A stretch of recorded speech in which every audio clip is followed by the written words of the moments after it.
Yesterday, we got the Japanese press release for the new IS. And by new, you guys know, it's just another refresh. And this third generation IS has gotten its third refresh. Now, it looks amazing. The looks are growing on me more and more. And you know, the hood looks longer than it ever has before because it's transformed a large portion of the spindle grille into a kind of a paint matched bumper or hood extension, and that's where they put the Lexus logo. And I think it's gonna, at least in person, it's really going to move my eyes towards this really, or at least the illusion of this really long hood that it has. But we have the US press release now, and I'm going to tell you guys what is coming for the US market. Yesterday in the Japanese market, they said, hey, it's just IS 350 V6 rear-wheel drive or all-wheel drive, and in Japan they get the IS 300H hybrid. It's a very outdated hybrid with an ECVT, old engine, and it should be fairly efficient. But again, if you're spending, I don't know, 50K on an IS, well, what's the point, okay, of saving that much gas? Let's talk about the US model here. Well, it's only offered, and we finally have confirmation here, the new IS is only offered, at least for now, we'll see, but it's only offered as a 350 with 311 horsepower, so 2GR, 3.5 liter naturally aspirated V6. And it only comes in two grades, F-Sport Design and F-Sport. Now, that used to mean like F-Sport handling. So let's kind of see what Lexus USA is saying about this.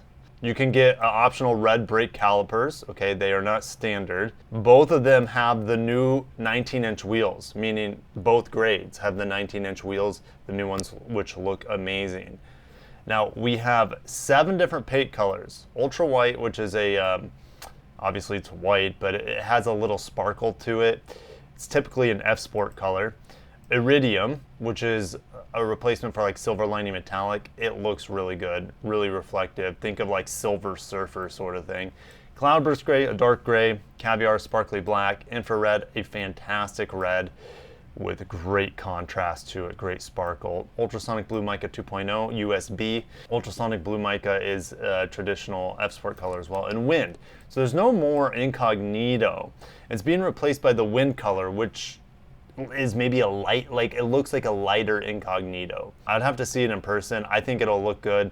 My friend Mike Forsyth, he's already seen this vehicle, so check out his YouTube page and his Instagram, because he gives you guys actually a quick walk around at Toyota HQ in Plano with this new IS 350. I almost said 500, I wish. Now, 17-speaker Mark Levinson is available as a factory option.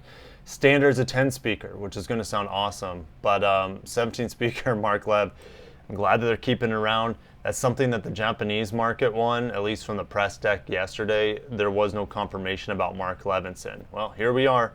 US is for sure getting it as an option.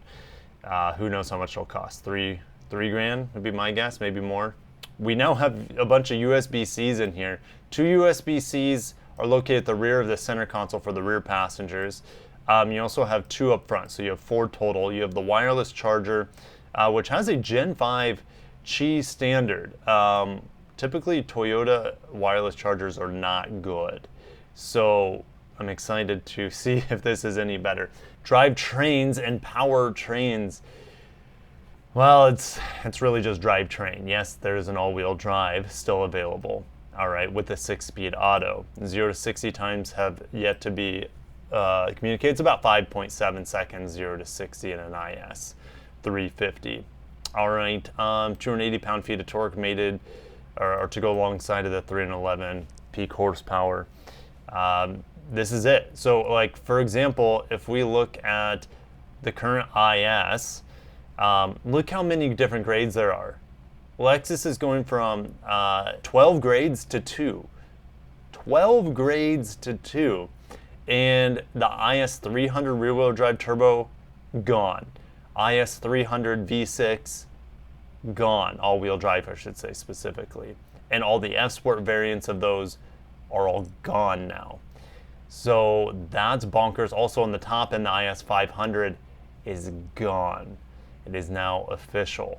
Okay, could they still bring it in for some special edition? Of course they could, but it's looking unlikely at this point. The paint colors here, what, again, I just kind of want to see what was different.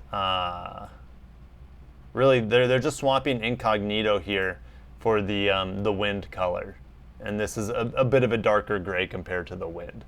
They've also upgraded to Lexus Safety Sense 3.0, which has things like proactive driving assist.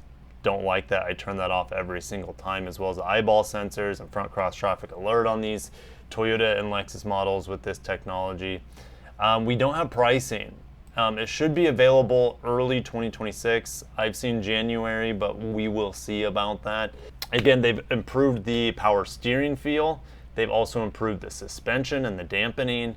Again, only the F-Sport non-appearance, where they call it not F-Sport design. So the F-Sport design won't have adaptive variable suspension, where the F-Sport, which used to be called the F-Sport handling, will.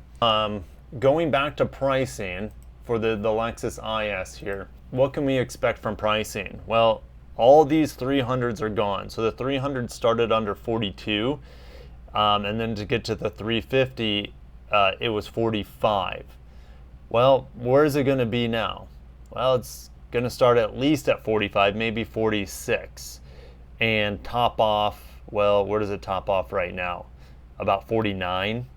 So that's fine with me. 45, if they can nail 45 to 50K, you know, these come from Japan, obviously. They're built, I believe, in the Tahara plant. So if they're all coming from Japan, they're going to get hit with that 15% tariff. But now that you have all the variations of this car essentially gone, they should be able to improve cost. Hopefully that means we don't get too big of a price hike here on the IS. IS 500, rest in peace. No one's going to be sad with the demise of the turbo rear-wheel drive 300s or the detuned V6 300 all-wheel drive. No one's going to be sad about that. All right, most people want the 350 or the V8. V8, at least for now, Lexus has never officially canceled it in the US. Now, just because it's not available now doesn't mean Lexus couldn't be like, hey, you know, we're going to offer it, but I highly doubt it at this point. It looks like the V8 is officially gone from the IS lineup. Are there any Lexus IS 500 still around?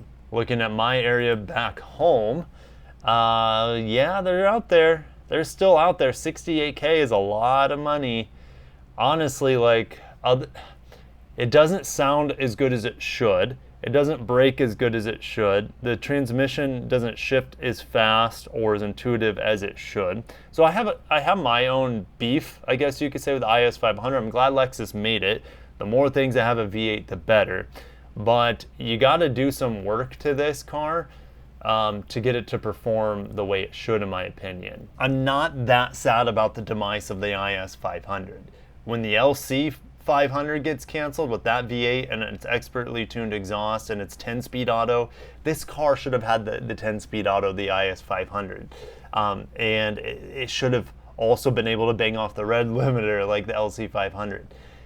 But since it just has this ho-hum, really old 8-speed auto in it, the car was letting down the V8. Just think of it that way. The V8 was let down by the rest of the car. And I know it's not an F, but maybe I was expecting too much from the IS 500. It's almost 70 grand. 70 grand. I'm expecting BMW-like braking, handling, transmission performance, and it just doesn't come anywhere close. But the V8 is something special, and I get it. If you really want a V8 and an IS, it's your last chance. How many are left in America? I'm curious. There are just 55. There are just 55 left. So if you want that V8 and the IS, here's your last shot. Maybe Lexus says, hey, we'll bring back the ISF with a twin turbo V8 and a new 8-speed auto that's lightning quick, seen in the LFR. Anything is possible, but the bones of this IS is so old that I don't think they would do that. They would wait till they redesign the IS, all right, which who knows? Are they going fully electric? I talked about this in yesterday's video. Are they going to go fully electric, or are they going to, come out with a new internal combustion platform? I think they'll do both. One's going to be called the ZC, and one's going to be called the IS. The IS will have internal combustion. But hopefully we'll find out more at the Japan Mobility Show in just a few weeks from now, where Lexus is going with powertrains and overall philosophy. Thank you guys. Stay tuned for more. Long live the IS. Peace.